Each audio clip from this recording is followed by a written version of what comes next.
Frank the accountant had a very simple, very beige life. He ate the same low-sodium oatmeal every morning, wore the same brand of sensible shoes, and his idea of a wild Friday night was alphabetizing his spice rack. His only indulgence was his prized collection of miniature porcelain frogs, which he kept in a meticulously dusty display case. One particularly uneventful Tuesday, Frank was in the middle of calculating Q3 expenditures when the strangest thing happened. A tiny, iridescent portal, no bigger than a teacup saucer, appeared on his desk. Out of it tumbled a miniature, top-hat-wearing penguin who immediately slipped on a stray paperclip and landed with a comical splat in Frank's stapler. Frank blinked. The penguin, now standing and brushing himself off, spoke in a surprisingly deep, booming voice. "Greetings, human. I am Bartholomew, High Emissary of the Great Penguin Empire, and I believe you have something we require." Frank, who had never interacted with anything more exotic than a spreadsheet, could only stammer, "You're a stapler?" "No, you magnificent fool," Bartholomew squawked, waddling over to the display case. "We seek the glorious orb of warty adoration." He gestured dramatically with a flipper at a small, rather lumpy porcelain frog. Frank stared. "That's just Mr. Wiggles.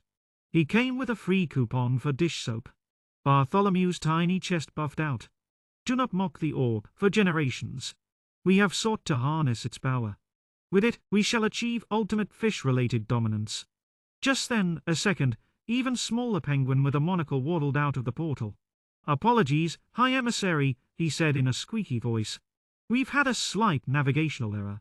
We were supposed to go to the planets, or gone to retrieve the crystal of unspeakable power." He paused, looking at Frank's beige office with disdain.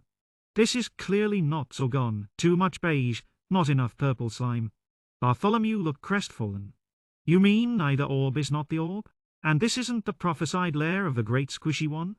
"Nope," the monocled penguin said, popping a tiny bubble from the portal, just to Frank.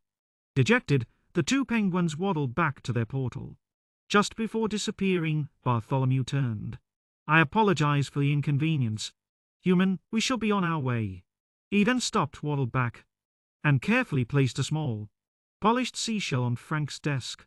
"A token of our gratitude. May your days be less beige." And with a final pop, the portal and the penguins vanished, leaving Frank alone in his quiet office. He stared at the seashell. It was a beautiful, pearlescent thing that hummed with a soft, otherworldly energy. Frank smiled, picked up the shell, and then, with a mischievous glint in his eye, he got up, walked over to his spice rack, and moved the cumin to where the thyme used